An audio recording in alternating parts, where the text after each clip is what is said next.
अस्सलामुअलैकुम, welcome everyone. आज हमारा सीपीसी का लेक्चर नंबर 11 है और आज हमने पढ़ना है सेक्शन 96 से लेकर सेक्शन 99 यानी कि 4 सेक्शंस आज हम डिस्कस करेंगे। तो आज का हमारा टॉपिक क्या है? Appeal from original decree. उससे पहले हम डिस्कस कर लेते हैं डिक्री के अगेंस्ट कितने किस्म की अपील्स फाइल की जा सकती हैं। तो डिक्री के अगेंस्ट दो तरह की अपील्स फाइल की जा सकती हैं। एक है अपील फ्रॉम ओरिजिनल डिक्री और एक है हमारे पास अपील फ्रॉम एपेलेट डिक्री।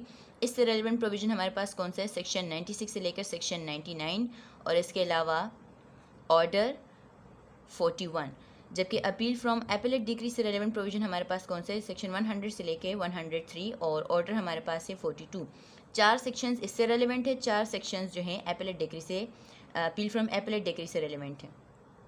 तो पहले हम ये समझ लेते हैं कि ओरिजिनल डिक्री किसको कहते हैं और एपेलेट डिक्री किसको कहते हैं। तो पहले हम ये समझ लेते हैं कि ओरिजिनल डिक्री क्या होती है और इसको समझने के लिए हम पहले क्या समझेंगे? Original jurisdiction.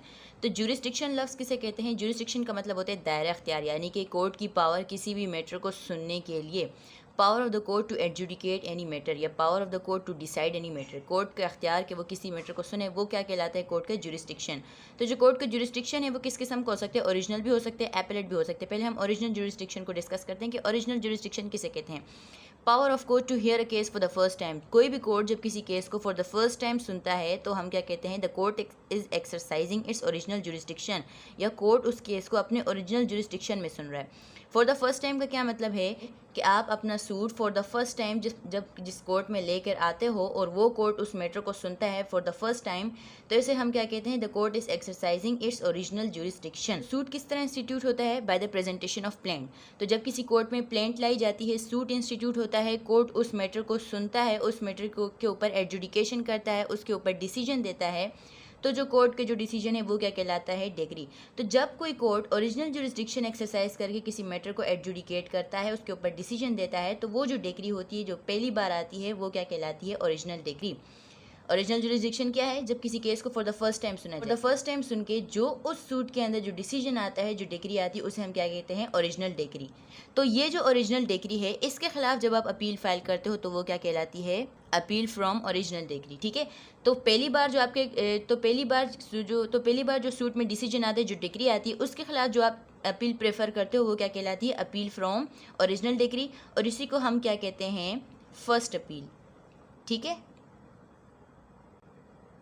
तो ओरिजिनल डिक्री, ओरिजिनल जुरिस्डिक्शन को हम डिस्कस कर चुके हैं। इसके साथ ही हम डिस्कस कर लेते हैं एपेलेट जुरिस्डिक्शन और एपेलेट डिक्री को। एपेलेट जुरिस्डिक्शन क्या है? जब एक मैटर लोअर कोर्ट ने डिसाइड कर लिया, उसकी जब अपील सुनी जाती है तो हम क्या कहते हैं? जो कोर्ट अपील सुनता है तो हम क्या कहते हैं? कि वो कोर्ट क्या एक्सरसाइज कर रहा है? कौन सी पावर एक्सरसाइज कर रहा है? अपना एपेलेट जुरिस्डिक्शन एक्सरसाइज कर रहा है। तो एपेलेट जुरिस्डिक्शन एक्सरसाइज करके फिर उस मैटर के अंदर जो डिक्री पास की जाती है, जो डिसीजन पास किया जाता है, वो क्या कहलाता है? Appellate decree. ठीक है। डिक्री पास्ट इन अपील या वो decree which comes from a court exercising appellate jurisdiction. अब ये जो एपेलेट डिक्री होती है ये भी अपीलेबल होती है। तो appeal lies from original decree, appeal lies from appellate decree.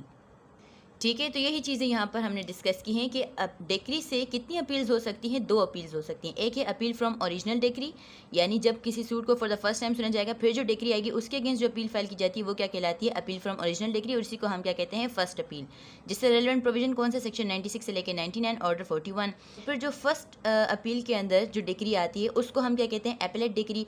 तो वो जो एपेलेट डिक्री है वो भी अपीलेबल होती है।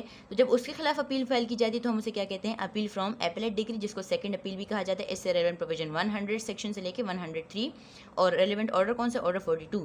तो इसलिए यहाँ से हमें क्या पता चलता है कि डिक्री के खिलाफ दो अपीलें हो सकती हैं। एक फर्स्ट अपील, उसमें जो डिसीजन है उसके खिलाफ फिर सेकंड अपील फाइल की जा सकती है। तो आज हमारा टॉपिक है, आज हम क्या डिस्कस करेंगे? Appeal from original decree. इसको हम इंशाल्लाह नेक्स्ट लेक्चर में डिस्कस करेंगे। अपील फ्रॉम ओरिजिनल डिक्री, इससे रिलेवेंट प्रोविजन हमारे पास कौन सा? सेक्शन 96। और जो फिलहाल मैंने लिखा है ये क्या है? Section 96 sub section 1।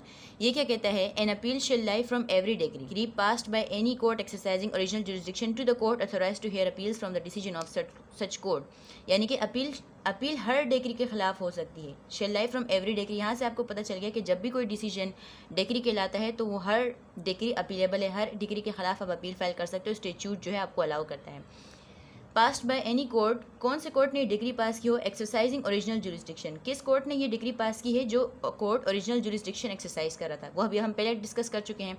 Original degree कहते हैं किसको है? जो ओरिजिनल उस कोर्ट से आती है जो ओरिजिनल जुरिस्डिक्शन एक्सरसाइज करता है। ठीक है। तो हर डिग्री अपीलेबल है जो किसने पास की हो, उस कोर्ट ने पास की हो जो अपना ओरिजिनल जुरिसडिक्शन एक्सरसाइज कर रहा था। टू द कोर्ट, कौन से कोर्ट में हो सकती है? Authorise to hear appeals from the decision of such court, उस कोर्ट में अपील हो सकती है जो कि अथोराइज्ड है उन अपील्स को सुनने के लिए, यानी कि उस कोर्ट का जो डिसीजन है उससे अपील सुनने के लिए जो अथोराइज्ड है। फॉर एग्जांपल, जैसे हम मिसाल ले लेते हैं, हम एग्जांपल ले लेते हैं 2 डिस्ट्रिक्ट कोर्ट्स की। तो हर जो डिस्ट्रिक्ट कोर्ट है उसके मातहत उसके सबऑर्डिनेट कई सारे सिविल कोर्ट्स होते हैं। अब अगर आप इस सिविल कोर्ट के डिसीजन से एग्रीव्ड हो तो आपने कहा जाना है कौन सा कोर्ट अथोराइज्ड इसकी अपील सुनने के लिए? ये वाला डिस्ट्रिक्ट कोर्ट जिसके ये मातहत है, इसके मातहत नहीं है। अगर आप इसकी अपील फाइल करना चाहते हो तो आप यहाँ पर जाओगे, यहाँ पर नहीं जाओगे because it is not authorised. तो वो कोर्ट जिसके सबऑर्डिनेट होता है वही उसकी अपील सुन सकता है। इससे पहले एक लेक्चर हम सिंपल अपील के कॉन्सेप्ट पे बना चुके हैं, उसको आप लाजमी देखें। उसमें अपील का जो जनरल कॉन्सेप्ट है वो डिस्कस किया हुआ है, वहाँ पर फॉर्म ऑफ अपील वगैरह वो सारी चीज़ें भी डिस्कस की हुई हैं, तो उसको आप लाजमी देखें। ठीक है, तो appeal from original degree section 96(1) क्या कहता है कि अपील हर डिग्री के अगेंस्ट हो सकती है, उस डिग्री के अगेंस्ट जो किस कोर्ट ने पास की हो, उस कोर्ट ने पास की जो अपना ओरिजिनल जुरिसडिक्शन एक्सरसाइज कर रहा था। और कहाँ हो सकती है? जो कोर्ट ऑथोराइज्ड है उस कोर्ट की तरफ से अपील सुनने के लिए। तो जो आप फर्स्ट अपील फाइल कर सकते हो वो मैटर ऑफ फैक्ट के ऊपर भी फाइल कर सकते हो, मैटर ऑफ लॉ के ऊपर भी फाइल कर सकते हो। इसके अलावा जो अपील है वो पूरी डिग्री के अगेंस्ट भी हो सकती है, होल डिग्री के अगेंस्ट भी हो सकती है। इसके अलावा पार्ट डिग्री जो है, यानी कि अगर आपको कुछ डिग्री का हिस्सा ठीक लगता है और कुछ के अगेंस्ट आप अपील फाइल करना चाहते हो तो पार्ट डिग्री के अगेंस्ट भी अपील फाइल की जा सकती है, होल डिग्री के अगेंस्ट भी अपील फाइल की जा सकती है। तो फर्स्ट अपील में क्वेश्चन ऑफ फैक्ट भी डिस्कस हो सकता है, क्वेश्चन ऑफ लॉ भी डिस्कस हो सकता है, जबकि जो सेकंड अपील होती है उसमें क्वेश्चन ऑफ फैक्ट जो है फिर वो डिस्कस नहीं होता। तो क्वेश्चन ऑफ फैक्ट डिस्कस करने के लिए किसी भी फैक्ट के ऊपर जो है जो फर्स्ट अपील है ये फाइनल अपील होती है। इसके बाद हम सेक्शन 96(2) सेक्शन 96(3) को हम डिस्कस कर लेते हैं। सेक्शन 96(2) किस बारे में? Appeals from x party degree. तो एक्स पार्टी डिग्रीज कौन सी होती हैं? जो कि एक्स पार्टी प्रोसीडिंग्स के नतीजे में जो आती हैं वो कहलाती हैं एक्स पार्टी डिग्रीज, यानी कि जो एक पार्टी को ही सुनकर जो डिग्री पास की जाती है वो एक्स पार्टी डिग्री होती है।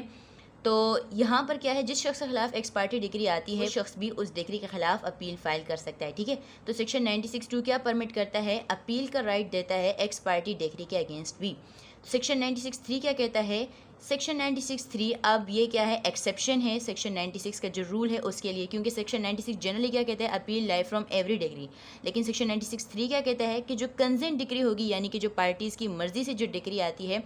कंसेंट डिग्री कब आती है? जब पार्टीज़ किसी एग्रीमेंट, जब दोनों तरफ की जो पार्टीज़ हैं, प्लेंटिफ और डिफेंडेंट है, वो किसी एग्रीमेंट पर आ जाएं, वो जो कंट्रोवर्सी है उनके दरमियान उसके लिहाज से वो किसी एग्रीमेंट पर आ जाएं, कोई सेटलमेंट कर लें, तो फिर जो कोर्ट डिग्री पास करता है वो कंसेंट डिग्री। तो जब पार्टीज़ कॉम्प्रोमाइज़ कर लेती हैं तो फिर उनके ऊपर क्या अप्लाई हो जाता है? रूल ऑफ स्टॉपल अप्लाई हो जाता है। तो ना ही वो इस मैटर पर फ्रेश सूट ला सकती हैं और ना ही जो कंसेंट डिग्री आई है, यानी कि जो पार्टीज़ के अपने एग्रीमेंट की वजह से जो डिग्री कोर्ट ने पास की है उसके खिलाफ फिर वो अपील में भी नहीं जा सकती। हाँ, इस तरह है कि अगर कोई सूट जो है पार्शली कॉम्प्रोमाइज़ किया जाता है तो वो जो पार्ट पार्शली कॉम्प्रोमाइज्ड है उस पर अपील फाइल नहीं की जा सकती, लेकिन जितने हिस्से पर कोई कॉम्प्रोमाइज़ नहीं हुआ उस हिस्से पर अपील फाइल की जा सकती है। ठीक है, तो क्या है हमारे पास, जब भी कोई कंसेंट डिग्री कोर्ट पास करेगा तो कंसेंट डिग्री की बेसिस पर कंसेंट डिग्री के खिलाफ कोई भी पार्टी अपील फाइल नहीं कर सकती। सेक्शन 96(3) क्या करता है? ये साफ कहता है, बार लगाता है, no appeal shall lie from a decree passed by the court with the consent of parties के जब भी पार्टीज़ की मर्जी से जब कोर्ट कोई डिग्री पास करेगा, कंसेंट डिग्री पास करेगा,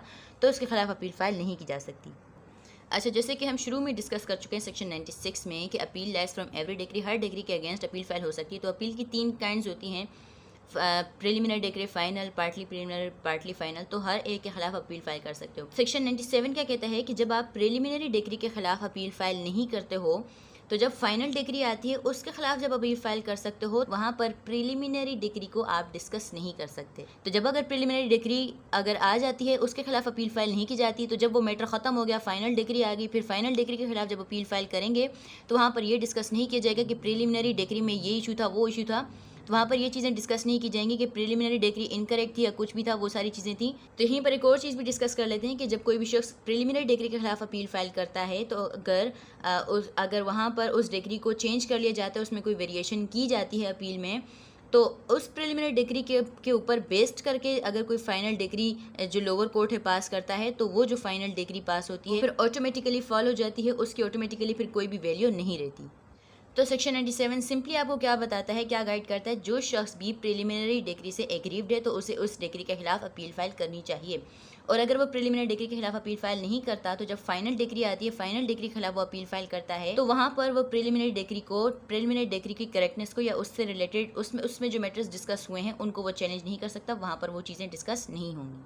इसके बाद हमारे पास सेक्शन नंबर 98 ये क्या कहता है, decisions where appeal heard by 2 or मोर जजेस, यानी कि अपील के अंदर डिसीजन की बात हो रही थी। तो जनरली जब कोई एक जज अपील सुनता है तो जिसका डिसीजन हो तो वही फाइनल होता है, लेकिन जब एक से ज़्यादा जजेस होते हैं यानी कि बेंच ऑफ जजेस होता है, 2 या 2 से ज़्यादा होंगे, तब क्या होगा, तब कौन सा डिसीजन होगा, क्योंकि वहाँ पर क्या हो सकता है, ओपिनियन में डिफरेंस हो सकता है, जजेस के ओपिनियन में डिफरेंस हो सकता है। तो वहाँ पर क्या होगा, जो मेजॉरिटी ऑफ जजेस का जो ओपिनियन होगा, जो मेजॉरिटी का फैसला होगा, ये डिसीजन अपील के अंदर आएगा। फॉर एग्जांपल अगर 5 जजेस जो हैं अपील सुन रहे हैं तो उसमें जो 3 का जो डिसीजन आएगा वो फाइनल कंसीडर किया जाएगा।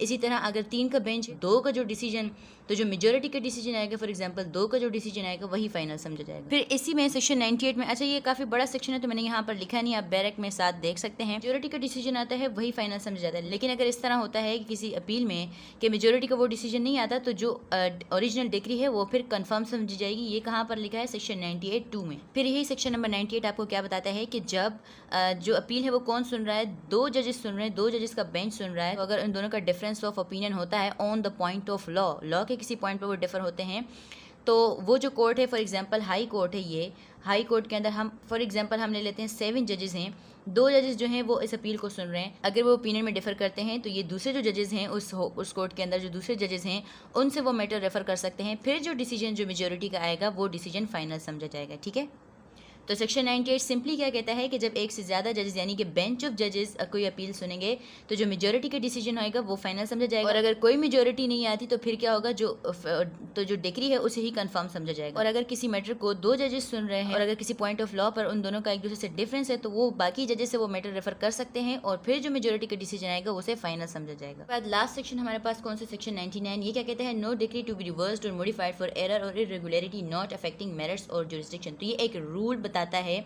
एपेलेट कोर्ट्स के लिए। ये क्या कहता है कि अगर कोई लोअर कोर्ट का जो डिसीजन है वो मेरिट्स पे डिसाइड हुआ है और उस कोर्ट का जुरिस्डिक्शन था उस मैटर को एंटरटेन करने के लिए, तो उस मैटर को फिर अपील में अपसेट नहीं किया जा सकता, अपील में उस डिग्री को रिवर्स नहीं किया जा सकता, मॉडिफाई नहीं किया जा सकता। तो ये सेक्शन क्या बताता है कि अगर मिस जॉइंडर ऑफ पार्टीज़ की वजह से, मिस जॉइंडर ऑफ पार्टीज़ के बारे में डिटेल कहाँ पर है, ऑर्डर 1 के अंदर इसकी डिटेल है, और miss joinder of cause of action के बारे में ऑर्डर 2 में डिटेल मौजूद है। तो ये सेक्शन क्या कहता है कि अगर मिस जॉइंडर ऑफ पार्टीज़ को ग्राउंड बनाकर अपील फाइल की जा रही है लेकिन उस मिस जॉइंडर की वजह से मेरिट्स ऑफ द केस के ऊपर फ़र्क नहीं पड़ता, कोर्ट की जुरिस्डिक्शन के ऊपर फ़र्क नहीं पड़ता, तो फिर अपील में उस डिग्री को रिवर्स नहीं किया जाएगा, उसको मॉडिफाई नहीं किया जाएगा और ना ही केस को रिमांड किया जाएगा। इसी तरह अगर कोई party miss joinder of cause of action को ग्राउंड बनाकर अपील फाइल करती है लेकिन अगर उस मिस जॉइंडर से मेरिट्स ऑफ द केस के ऊपर या कोर्ट की जुरिस्डिक्शन के ऊपर फ़र्क नहीं पड़ता तो फिर उस डिग्री को मॉडिफाई या रिवर्स नहीं किया जाएगा। इसके बाद तीसरी बात क्या बताई हुई है, कोई भी एरर या डिफेक्ट या इरेगुलरिटी इन प्रोसीडिंग्स, यानी कि अगर कोई शख्स इस बात को ग्राउंड बनाता है कि जो लोअर कोर्ट की जो प्रोसीडिंग्स है उसमें कोई एरर था, डिफेक्ट और रेगुलरिटी थी, यानी कि क्या मतलब है इसका,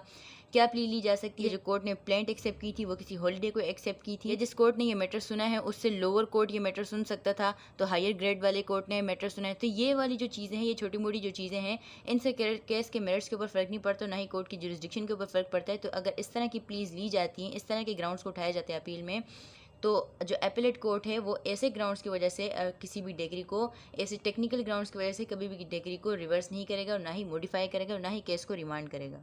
फिर हम ये डिस्कस कर लेते हैं कि मेरिट्स ऑफ द केस जो है इसका मतलब क्या है, मेरिट्स ऑफ द केस कब इफेक्ट होता है। मेरिट्स ऑफ द केस तब इफेक्टेड होता है जब उसकी वजह से जो जजमेंट है उसमें एरर आ सकता हो, यानी कि फॉर एग्जांपल कोर्ट ने किसी मटेरियल एविडेंस को एग्जामिन नहीं किया, किसी मटेरियल विटनेस को एग्जामिन नहीं किया, कोर्ट ने किसी इश्यूज़ को फ्रेम नहीं किया या कोर्ट ने गलत इश्यूज़ फ्रेम किए हैं, तो ये वो चीज़ें हैं कि अगर लोअर कोर्ट ने ऐसी सारी चीज़ें की हैं तो यहाँ पर तो ये जो ग्राउंड्स हैं वो मेरिट्स ऑफ द केस के ऊपर इफेक्ट करते हैं, क्योंकि इससे जो लोअर कोर्ट की जो जजमेंट है उसमें फ़र्क आता है। तो जब तक मेरिट्स ऑफ द केस के ऊपर फ़र्क नहीं पड़ता किसी ग्राउंड की वजह से, तो फिर डिग्री को अपील में रिवर्स नहीं किया जा सकता, ना ही मॉडिफाई किया जा सकता। इसी तरह हम जुरिस्डिक्शन ऑफ कोर्ट को डिस्कस कर लेते हैं। जुरिस्डिक्शन का क्या मतलब है, यानी कि कोर्ट का जो सब्जेक्ट मैटर जुरिस्डिक्शन है, जो पेक्यूनरी जुरिस्डिक्शन है वगैरह। तो जुरिस्डिक्शन ऑफ कोर्ट का भी फॉर एग्जांपल एक कोर्ट उसकी 35 लाख जो है पेक्यूनरी लिमिट थी और उसने जो मैटर सुना उसकी वैल्यू क्या थी, 40 लाख थी। अब ये क्या है, कोर्ट ने अपनी पेक्यूनरी लिमिट से एक्सीड किया है, तो ऐसे ग्राउंड्स को अपील में लिया जा सकता है। ऐसे ग्राउंड्स जब होंगे तो तब वहाँ पर जो डिग्री है उसको रिवर्स या मॉडिफाई किया जाएगा या केस को रिमांड किया जाएगा। ऐसे ग्राउंड्स पे अपेलेट कोर्ट जो है डिग्री को रिवर्स या मॉडिफाई करेगा या केस को रिमांड करेगा जब ऐसे ग्राउंड्स हो जिसकी वजह से केस के मेरिट्स के ऊपर फर्क पड़ता हो, कोर्ट की जुरिस्डिक्शन के ऊपर फर्क पड़ता हो। तो जो सेक्शन 99 है वो एक तरह से गाइडेंस है अपेलेट कोर्ट्स के लिए, ठीक है, जो सिंपली कोर्ट को ये गाइड करता है कि कभी भी टेक्निकल ग्राउंड्स की बेसिस पर, टेक्निकल इश्यूज़ की वजह से, टेक्निकल ग्राउंड्स के ऊपर बेस करके कभी भी डिग्री को रिवर्स या मॉडिफाई वगैरह नहीं किया जा सकता, ठीक है। तो यहाँ तक आपने क्या पढ़ा, appeal from original degree. Section 96(1) क्या कहता है कि appeal less from every degree, her degree जो अपीलेबल है। सेक्शन 96(2) क्या कहता है कि एक्स पार्टी डिग्री के खिलाफ भी अपील फाइल कर सकते हो। 96(3) क्या कहता है, सेक्शन 96(3) है वो क्या है, एक्सेप्शन है सेक्शन 96 की, वो क्या कहता है कि कंसेंट डिग्री के खिलाफ अपील फाइल नहीं कर सकते। फिर उसके बाद हमारे पास सेक्शन नंबर 97 है, वो क्या कहता है कि अगर आप प्रिलिमिनरी डिग्री के खिलाफ अपील फाइल नहीं करते तो फाइनल डिग्री के खिलाफ जब आप अपील फाइल करोगे तो वहाँ पर प्रिलिमिनरी डिग्री को आप डिस्कस नहीं करोगे, वहाँ पर प्रिलिमिनरी डिग्री की करेक्टनेस को क्वेश्चन नहीं किया जा सकता। इसके बाद सेक्शन नंबर 98 है, जो क्या कहता है जब एक से ज़्यादा, जब दो या दो से ज़्यादा जजेस किसी अपील को सुनते हैं तो डिसीजन किस लिहाज से होगा, मेजोरिटी के लिहाज से होगा। मेजोरिटी ऑफ जजेस का जो डिसीजन होगा वही उस अपील के अंदर डिसीजन समझा जाएगा। उसके बाद सेक्शन 99 है, वो क्या कहता है कि किसी भी डिग्री को मॉडिफाई नहीं किया जाएगा, रिवर्स नहीं किया जाएगा, केस को रिमांड किया जाएगा। ग्राउंड्स क्या लिए जाएँ, miss joinder of parties, miss joinder of cause of action या कोई टेक्निकल एरर्स वगैरह प्रोसीडिंग्स के अंदर हों, इन सब को ग्राउंड्स नहीं बनाया जा सकता उस वक्त जब इन ग्राउंड्स की वजह से केस के मेरिट्स के ऊपर फर्क ना पड़ता हो या कोर्ट की जुरिस्डिक्शन के ऊपर फर्क ना पड़ता हो। सो यहाँ तक आपको समझ में आ गया होगा। Thank you so much for watching.